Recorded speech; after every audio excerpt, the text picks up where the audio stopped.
Recording in progress. Good evening. I'd like to call the August 5th Town Board meeting to order. Please, everyone rise for the pledge of allegiance. I pledge allegiance to the flag of the United States of America and to the republic for which it stands, one nation, under God, indivisible, with liberty and justice for all. All right. I'd like to thank everyone for coming tonight. First up, we have the public hearing regarding the acquisition of certain property located within the town of Fallsburg. This is the Clancy property right next door to the South Fallsburg wastewater treatment plant. We're going to have to adjourn this public hearing. We're looking to do it to the 26th simply because we're waiting on a survey and we cannot move forward without the survey. So if that's the case, I'll entertain a motion to adjourn the public hearing until August 26th. Motion. I have a motion and a second. All in favor? Aye. Aye, motion passes. All right, so next up, so I just want to read a statement. I know there are a lot of really concerned citizens that are here to speak to us tonight on some very important issues, specifically with Rose Road. The town of Fallsburg has received a number of calls and letters regarding the premises located at 63-73 Rose Road, owned by Mostas Nachlas Svi Kula, successor in interest to the previous owner, which was YNHK LLC. Summarized, the complaints pertain to the prior litigation, owner's failure to comply, enforcement, and occupancy this season without certificates of occupancy, ongoing work without permits, and farming. The premises has been the subject of litigation in Sullivan County Supreme Court, a trial court in the town of Fallsburg versus YNHK LLC, index number E2023-1040, and in town of Fallsburg Justice Court. The owner of the premises was subject to a significant fine in the Justice Court and in the Supreme Court admitted wrongdoing and agreed not to reoccupy the premises except as set forth in the stipulation and order. The board understands that the public is angry and that the owner has flouted local laws by building prior to obtaining approvals. For this, the Justice Court imposed a maximum fine of nearly $50,000 for the violations, and the Supreme Court stipulation and order is in effect and enforceable and binds the new owner. The board, through its building department, has inspected the premises, is reviewing reports, and recently issued violations to determine next steps in litigation. As this is a continuation of ongoing litigation and the building department report and violations are still being analyzed, I will not go into any particular details as to where they are in their work. However, the board is pursuing enforcement of the stipulation and order and is focused on the health and safety issues raised by the members of the public. That's really all I can speak to at this point in the junction. Things don't move very quick in government. Everyone has a due process, and there's a process that we have to follow. That said, we do have some concerns, and we are addressing it through our code enforcement office. I would also like to mention that tonight is National Night Out going on right now at Krieger Park. As soon as we're done here, many of us are going to go over there. It's an amazing event that combines the community and our law enforcement agencies and first responders. And I highly recommend that everybody attend the event as soon as we're done here tonight. See, do we have any correspondence? No? All right, so I'd like to move on to public comments. All I want to say is that public comment is just that. It's comment. It's not designed to be a question and answer session. If you do have questions for the board that pertains to anything on our agenda tonight, please ask your questions, and we're going to write them down, and then when I get to the agenda item, I will try to address your questions. If you have any questions about something that's not on the agenda tonight, you can still ask your questions, leave your phone number or your contact information with us, and then we will make our best effort to try to get you the information and get back to you. Regardless, it's gonna be a 3-minute, by resolution, it's a 3-minute limit to every person that wants to speak. Ultimately, public comment is about us trying to listen to your concerns, to try to internalize what your concerns are, recommendations may be, and we'll give us something to deliberate outside of this meeting and internally as the week goes on. So with that said, do we have anyone signed up to speak? Pam Wagner. Pam? Jen, do me a favor, don't time me yet until I give out these papers, please. You're out. I'm not gonna run through this. You can give us the paper afterwards. No, if that no, helps. I think it's important that everybody has this in front of them.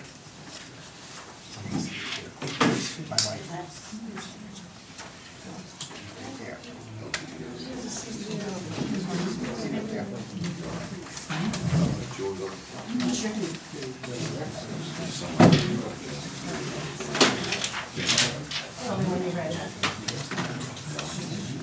Oh, let me go. You're going, yes.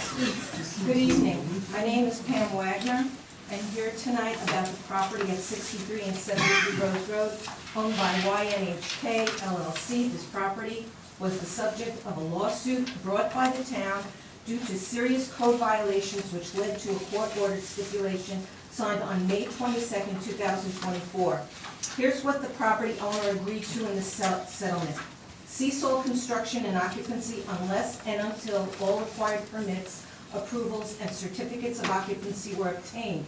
Vacate the property immediately, apply for approvals, and allow a code inspection within 45 days. By July 6, 2024, pay a fine of $48,500. Over a year later, almost none of this has happened. There is no record of final approvals or permits issued. No inspection took place by the July 6th deadline, not even close. The first inspection was July 25th, only after repeated complaints and a FOIL request. That inspection resulted in multiple violations, including that the property is still occupied without certificates of occupancy. The property owner was ordered to appear before the planning board and comply by August 8, 2025. However, the next planning board meeting is August 14th, 6 days after the compliance deadline. The property is not even on the agenda. So unless a miracle happens in the next few days, this compliance deadline will not be met. The violation notice states fines of up to $1,500 per day of non-compliance. Will the town begin fining them for the missed deadline and every day that follows? The stipulation was not a pretty please suggestion. It was a court order signed by a New York State Supreme Court judge. The town board, code enforcement, and planning board all have a duty and obligation to uphold it, not ignore it. So I ask, why did code enforcement and town board fail to enforce the stipulation despite multiple notifications? Why is it that the planning board is still reviewing this project when the owner remains in clear violation of a court settlement? This is about trust in government. If developers aren't held accountable, the residents lose faith, and when court orders are ignored, the rule of law erodes. The public is watching, and we expect action, not excuses. Thank you for your time. Thank you, Pam. Ms. Lagarde.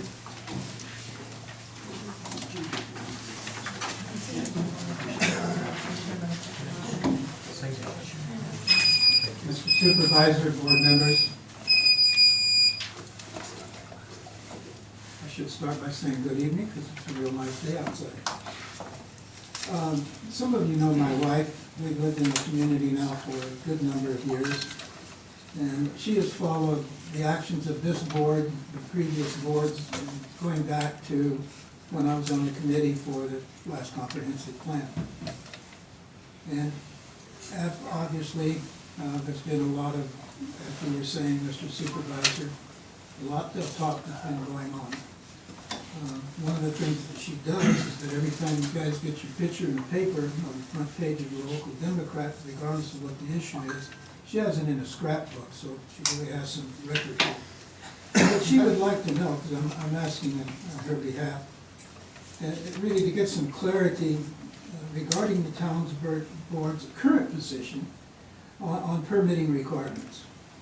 It's common knowledge that some communities are allowed to begin developing and building without obtaining permits. You know, we saw that in the past at Scott's. It's not anything that this town hasn't faced before. That particular one, they built the whole building before anything happened. Anyway, based on the way we're doing things, what she'd like to confirm, if it's possible, if she does decide, she wants to build a she shed. I'm not in favor of that, but that's what she wants to do. And she wants to build a she shed, and what she'd like to know is what happens if she doesn't get a permit? Can she just build a she shed however she wants it? Then you'd have somebody sooner or later come out and inspect it and approve it, maybe, hopefully if it was done right. And as you've been doing with other developments, you just sign it off, and maybe you get a fine. Or is this board planning to selectively enforce the permitting process, thereby treating all groups, religious and non-religious groups, differently? Or are you simply going to begin looking at what you're supposed to be doing, and that's having your code enforcement people do what's necessary when it comes to any of these issues that are brought before you, and not wait like weeks before anything happens? I want to read you the definition of unintended circumstances. Unintended circumstances refer to the outcome of an action or decision that were not foreseen or intended by the group taking the action. I read that for you because I think you're going to be faced with a lot of what we would call by this definition unintended circumstances. So thank you for your time. Mary Adams for Rose Road.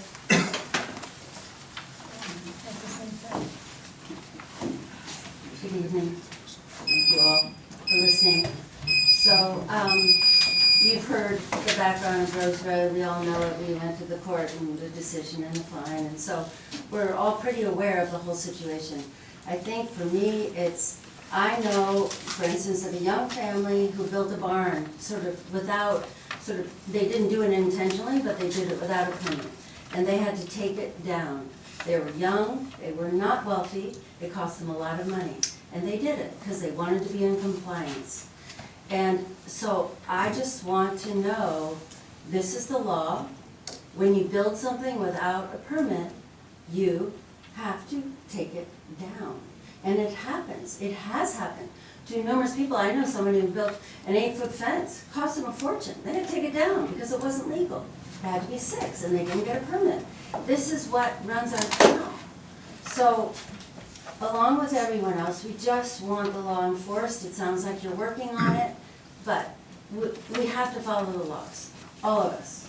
We all do that. So, thank you for listening. Stan Wagner. Good evening. Tonight I'm addressing the town board regarding a matter that speaks directly to the integrity of our local government and its responsibility to uphold the law. On May 22nd, 2024, the Sullivan County Supreme Court issued a stipulation and order in the case of Town of Fallsburg versus YNHK LLC concerning the properties at 6373 Rose Road. This was not a handshake deal or an informal agreement. It was a legally binding court order signed by a Supreme Court justice and entered into the public record. The order states the facts clearly. The property owner admitted to altering and occupying buildings without permits or approvals. The court prohibited any use of occupancy of the property until all required governmental approvals, inspections, and certificates of occupancy were obtained. The owner was required to apply for approvals and allow an inspection within 45 days by July 6, 2024. A maximum fine of $48,500 was set to be determined in town court. It clearly stated that the town would retain enforcement authority and that the court would retain jurisdiction. Let me repeat that. The town of Fallsburg is responsible for enforcement. Here's what actually happened since. The property is still being illegally occupied. The required inspection was not completed by the deadline. In fact, it took place more than a year later. On July 25th, 2025, and only after intense public pressure, no permits or approvals have been finalized, this town board has not enforced a court order. In fact, it has enabled its violation. Despite the ongoing non-compliance, the planning board allowed this property on multiple agendas, effectively giving the developer a platform to move forward while openly defying a Supreme Court order. This was not a procedural error, it was a choice, and it sends a message. Certain people are... Let's be honest, this town board is complicit. You were a party to the lawsuit, your legal team signed the stipulation, you knew the deadlines, you knew the obligations, and yet you stood by allowing violations to continue. This is not just bad governance, it's a collapse of public accountability. Silence in the face of these blatant violations is not neutrality, it's an endorsement. So I ask the town board these questions. Why has this court order gone unenforced? Why is illegal occupancy still allowed? Why is the planning board reviewing a project that should be suspended by a court mandate? This is about more than just one property. This is about whether our local government has the integrity to uphold the law or to look the other way. The public is watching and we expect action, not excuses. Thank you. Thank you, Stan. Ocean Gillis? Ocean? Yeah.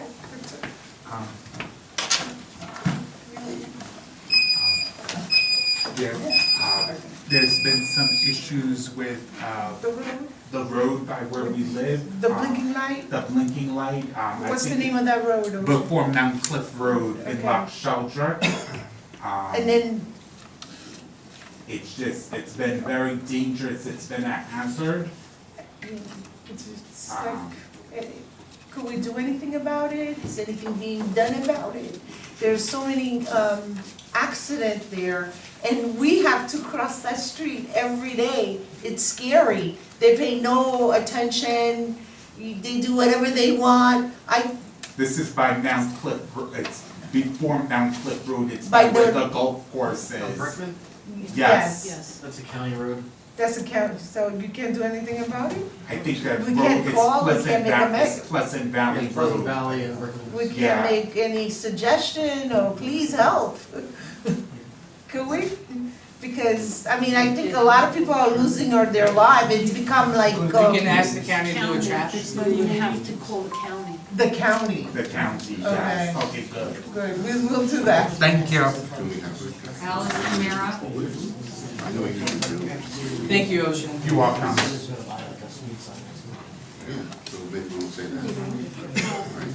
I want to address the road. Go ahead. I'd like to address the road issue. It seems like a fine was imposed and it was paid, like it was chump change, I guess. And, I'm thinking the next step might be to have the building dismantled, as somebody else mentioned. It's been done before, and this is like blatant, in your face, breaking the rules. And probably maybe the third possibility is having the owners arrested. They're breaking the law, they don't give a damn about our rules and regulations. So that's all I have to say. Thank you, Alice. Jerry Skoda?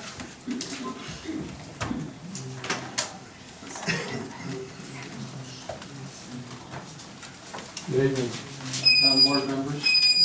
I'm Jerry Skoda.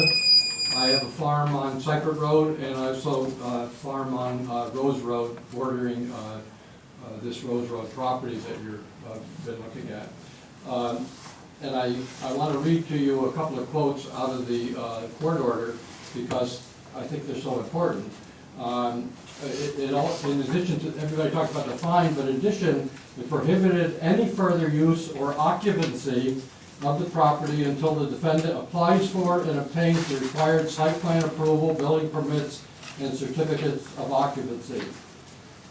It also ordered that all occupants vacate the property, prohibiting use and occupancy of the property until the defendants apply for and obtain the adequate approvals. They agreed not to reoccupy or use the property or any portion thereof for any use without having first applied for and received all required government approvals. and I did foil the departments, and there has been no application for any permits of any kind of building or occupancy. Next, this was in April the 7th of 2025. They appeared before the planning board, and they proposed a religious education facility, which is not even permitted in the ag zone. They have not appeared back to the planning board since that date, but I'll read a couple of quotes here from their attorney. Steve Barshoff said, "All I know is that when I heard that they had done this illegally, I told them that they can absolutely not operate, and they had to come before the board to get approval." He also said, "I will say, Mr. Chairman, I don't know whether things were done in accordance to code. What I can say is this: certainly at the end of the day, if the board is going to issue an approval, it's appropriate to condition it on, it has to comply with the code, and it has to be done properly." So this is, basically their attorney speaking. Like I said, I farm right next door, so I sort of have an idea what's going on there. But basically, there are families there, there's lots of children there, and there's a lot of problems associated with that make it a health and safety hazard for those children. And so you need to be concerned about that. I've got another page here that I need to find. Anyhow, Thank you, Jerry. this is, I'm done. Okay, contempt of court is what's going on. Who do we have next? Mary Adams for Bud Road. Jerry.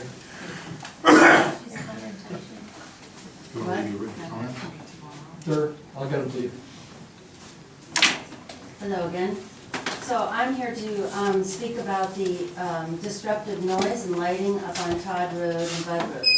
So at this moment, there have been quite a few complaints that have been called in because there's a baseball field on Todd Road that has been built. I don't know if one needs a permit for such a thing, but it creates a tremendous amount of noise and light problems, and it goes from Todd Road, if you've been up there, all the way over to Bud Road. You can feel the noise of the game in the ground. It's so loud, and it goes from 10 until 4 a.m. The yoga ranch up there, the farmers, people have lived up there for generations. They cannot sleep, and it is already August, so that it's ruined their summer. So, and the yoga ranch, that's how they make their money. And the people are coming, they can't sleep. So it has to stop. And there's a noise ordinance, as we know. Steve Barshoff represented the old Raleigh Hotel HCS recently in the planning board. It's 65 decibels. That is the sound of a washing machine. That's the level of sound allowed, especially at night. That was even at day, but this is at night. So they must stop the baseball game by 10, just like all of us would. If you had a bonsai game or whatever it is we play, you can't play it after 10 o'clock in your neighborhood. It keeps everyone awake. So there's the noise level, and then there's the light. So I took pictures of it, and I'll give you this. This is light. I thought this was sunrise. A friend sent this to me, and I went, "Oh, that's so pretty, thanks." They said, "No, that is the light from the baseball field at 4 a.m. So it goes from 10 till 4. So if it was you and you were living next to them, what would you do? So we have to, the code enforcement has the power to go turn those lights down so they face the ground and they follow the code. I've got copies of the lighting code. It should be dark sky compliant. So I would like to request that the building department goes up and turns the light down. And secondly, I would like the building and the police department, because they're empowered with the noise ordinance, to go and do a sound monitoring up there at 10 o'clock and see what the noise level is and enforce no more noise. And I'd really like this not to be ignored or, oh, we didn't hear about it and then all of a sudden it's Labor Day and everybody's gone. No, it has to happen now. There's 3 more weeks people have actually rest of their summer. That would be peaceful. And if you haven't been up there, because I hadn't been up there until I heard about it, that is the most exquisite Catskill serenity I have ever seen. They have a 180-degree view. It is stunning, and it is being ruined. So, please, thank you so much. Anyone else? Actually, you can get up and talk to them about what they're doing to you. Okay. Here, again. Hold on, you have to take your turn. He's up next, you can sign up after him. Come on up here if you're gonna do that. You're ready. Hold on, let's see if yeah, All right? Yeah. Ready? Go back to your seat, please. My name is Alex Portman, for those that don't know me, I live up here all year round. Speak up. Can't hear you. My name is Alex Portugal, I live up here all year round. I am active in the community, and I want to first of all thank all the public servants and the board for all you do. I see so many people over here. I see over here a peaceful town, and at one point it's going to be harmony and peace over here. If there's anything I could do to bridge this gap and people to understand each other, I'm happy to do so. If people don't want to have peace, if they don't want to have harmony and so on, I am not the one that is going to be able to be helpful to them. If the town wants to, has an idea or anything that we could do to have some harmony over here, I wish to do so. I want to finish with, from those that do want peace but have hate, it goes together. I don't know how to manner sound, I just figured out how to manner things. And speed, there's ways to manner. Heat, I don't have the temperature mode, how to manner that.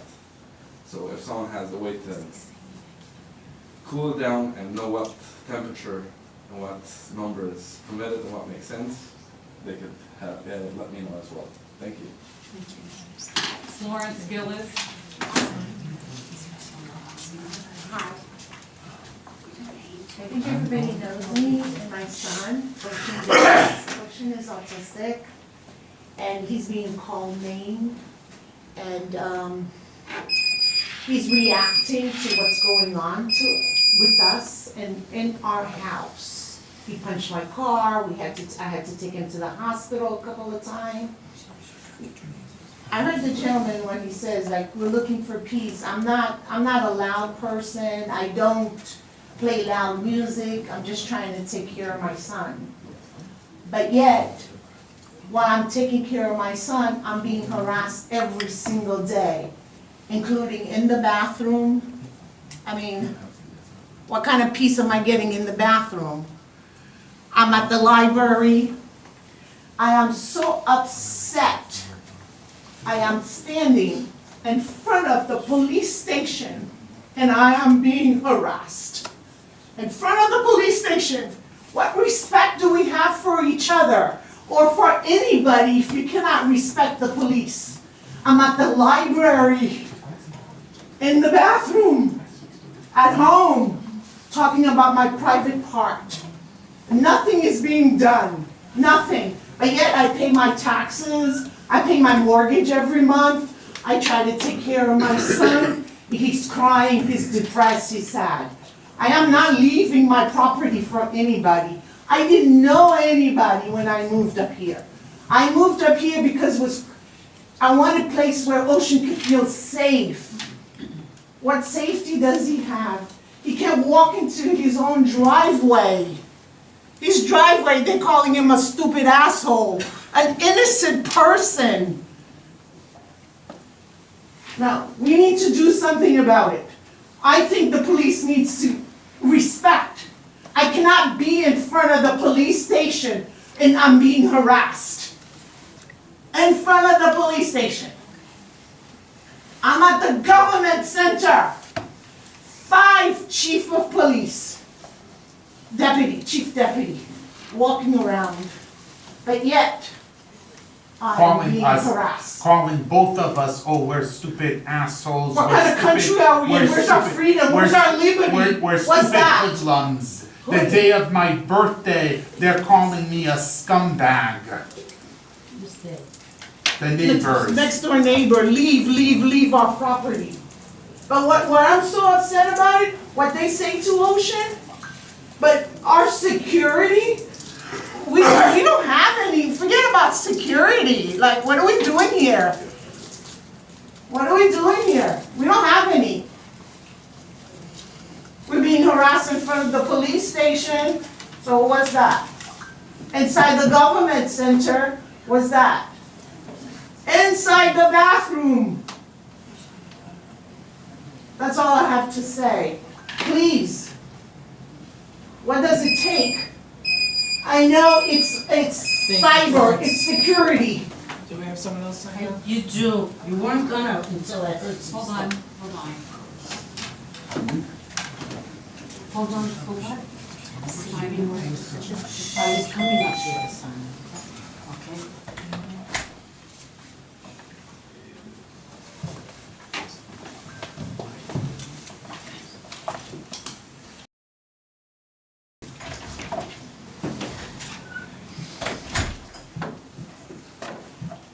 So I just want to acknowledge my wonderful community who came out here and who has been educating me. Ma'am, can you just state your name? My name is Sandra Oxford. I live at 330 Main Street in Hurleyville. I birthed a child here in the town of Fallsburg, gave birth here, raised my children here. Regrettably, this is a bedroom community for me because of the very high taxes that we all pay, right? We are all saddled with this incredible, inordinate amount of taxes, similar to what my families pay down on Long Island. But I heard this gentleman talk, I don't know, did he leave? Where's the peacemaker?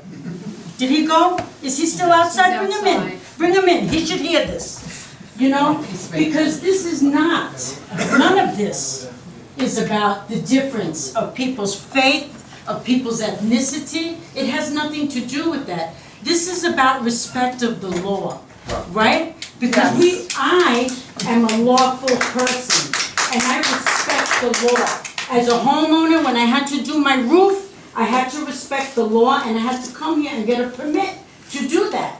You know, it's over 30 years that I've been here trying to keep my ship afloat without anybody drilling holes in my boat. So I have raised 2 incredibly extraordinary, wonderful young men in this community who went through the school district who are contributors. They are contributors, and I'm very proud of them, and they are better welcomed in most circles than I am, because I come off a little bit caustic and abrasive, but that's okay, because I respect the law.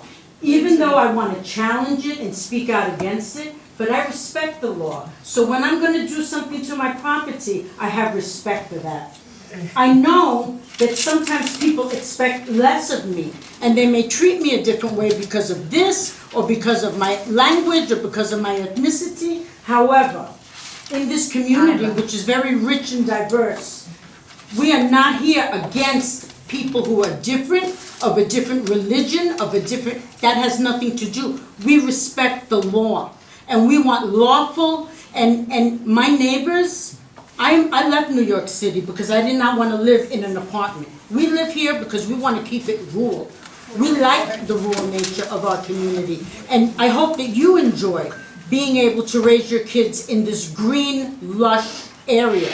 Okay, so this has nothing to do with peace or disrespect of somebody's culture or their religion or their faith, because that is incorrect. Thank you. Thank you, Sandy. Do we have anyone who else to sign up? Loser Stein? Hi, my name is Elizabeth Stein. I would like to talk I would like to talk about this Rose Road property. First of all, I would like to welcome the board, and I want to bring out a little bit. I want to bring out and express my information that I have about it. First of all, I want to talk about my experience. I grew up over here in upstate. I grew up in like Sheldrick. Then I continued on in Kamisha, and I have a lot of experience in animals and in processing. I work actually in a processing plant, and I'm a rabbi. I have halachic experiences and halachic knowledge that I'm giving over to the kids. It's actually not kids, to the adults that are out there. And they mentioned that there's some families. Yes, my kids are out there. I don't live myself. I'm a married family, and I have quite a few kids. I did not marry them off yet, so meanwhile, they get with me till I get them married. I'm out there to give over my information to the next generation. I want them to know farming, know animal anatomy, know how it requires in halachic and legal, and all the knowledge that they need to know. The boys are busy, as we call them cowboys, but I guess it might be a little bit of a stretch, but we're teaching them how to raise the cows, how to feed them, how to milk them. We're in touch with different farmers. We're giving them all information possible. We took them down to processing plants, to different places. We want them to understand exactly whatever information we have and give it over to the next generation. Yes, we did impose that we want to do educational, religious educational project over here.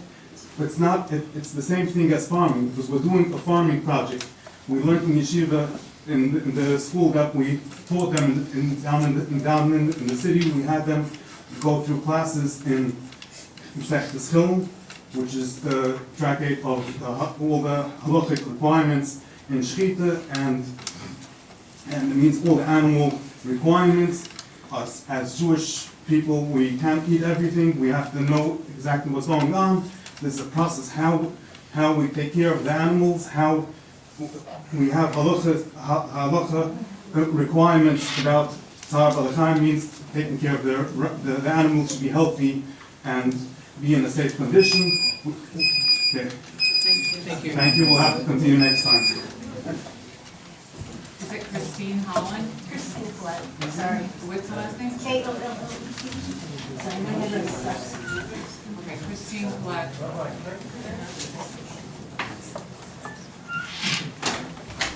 Hi, I'm relatively new here. I've been here since about 2019. And I've been kind of stuck in my house for a few years with COVID and everything, and I just wanted to kind of get to know what was going on in town. But I hear a lot of what's going on, and I've been hearing a lot about development issues and things in town, and I just wanted to share my personal experience. My first experience with the town was a code enforcement officer stopping in front of my house screaming at me and my husband because we didn't understand that we couldn't have a Connex container. And we were misinformed. My husband had talked to the wrong person and gotten the wrong information. Once we found out we were in violation, we did all the things we were supposed to do. I got a variance from the town. I had to mail every one of my neighbors.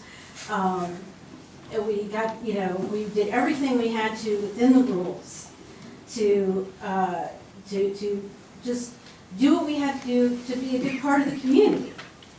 When we found out what the rule was, we worked to obey the rule, and we got rid of the Connex in the time we were supposed to. But this cost us money we didn't have, and was a lot of stress and honestly trauma when your first interaction with the town is getting screamed at by somebody in authority. And I hear a lot of things about development happening and people skirting rules and rules not being enforced. And I wasn't going to say anything today, but it really makes me feel like if rules get enforced for an individual who, you know, has no resources to fight rules or anything, then they shouldn't be enforced for everybody. If we're going to be a community, everybody has to follow the rules. And I just wanted to show my face here because clearly rules do get enforced sometimes. And enforcing rules is not a matter of religion, it's a matter of everybody has to follow the rules. So that's all I wanted to say. This is really badly written, but Thank you, Christine. Does anybody else want to speak tonight?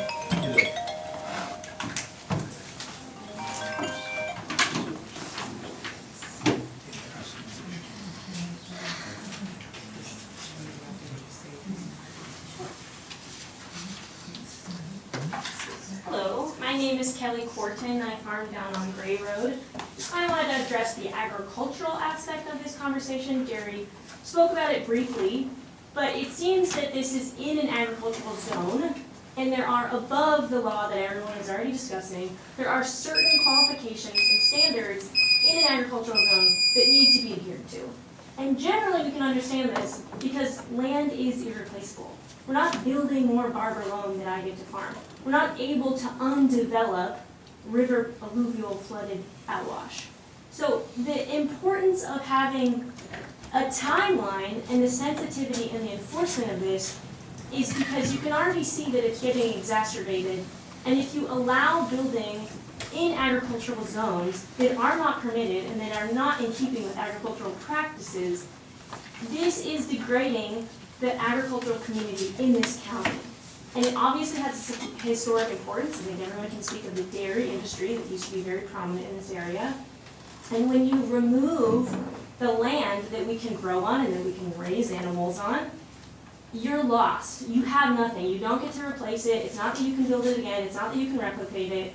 You don't have another resource. And so I just want to speak to the inherent importance of ag zones and their specialty that they serve this region, because without it, we are not going to have the legacy in that way, and you're not going to have the same resources in that way in this community.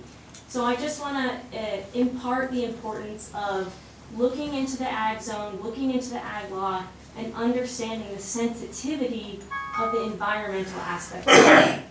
Thank you. Thank you. Is there anybody else who'd like to sign up? Is there anybody online?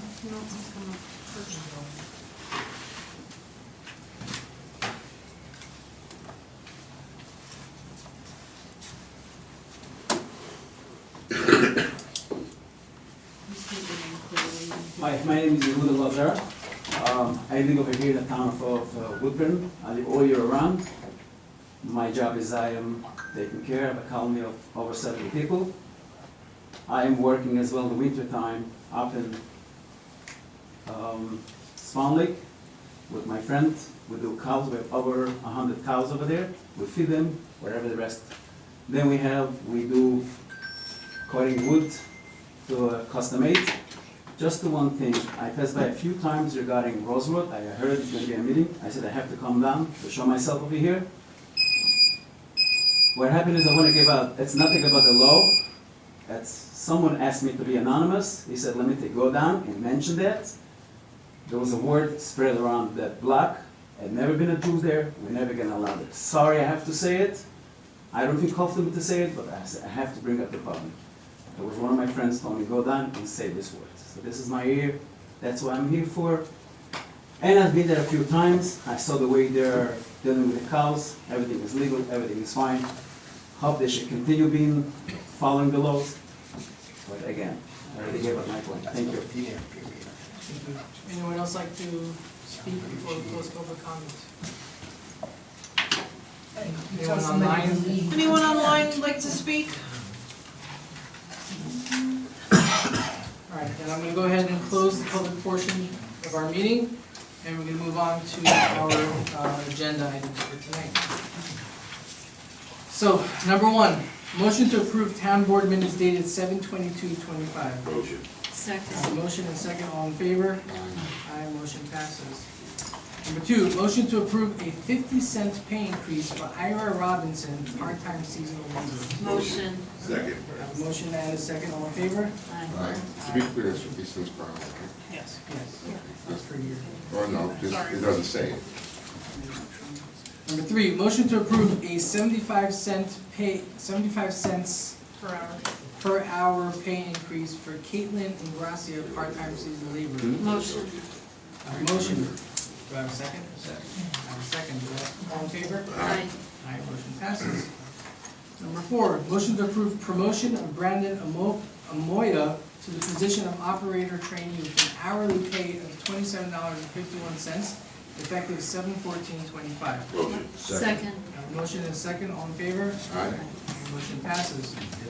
Number five, motion to award bid for wastewater sludge removal to Tom Enterprises Incorporated at $193 per ton. Motion. I Second. have a motion and a second, all in favor? Aye. Motion passes. Number six, so this is a resolution authorizing a settlement. We had litigation regarding a demolition of a property, and we were in litigation for a while, primarily headed by our insurance carrier. So our insurance carrier came back to us with a recommendation for a settlement. The board has considered it, and we're looking to approve the settlement tonight. So number six, resolution number 65 of 2025, authorizing settlement of litigation of Breezy Hill Associates LLC versus the town of Fallsburg, Sullivan County Supreme Court, index number E2023-1944. Motion. I have a motion, do I have a Second. second? I have a second, all in favor? Aye, motion passes. That's it for our agenda items for tonight. I will entertain a motion to adjourn, go to executive session. Motion to adjourn. Second. I have a motion to adjourn, I have a second, all in favor? Aye. Aye, motion passes. I'd like to thank everybody for taking the time out of their days to come out tonight to speak to us. And with that, we're adjourned.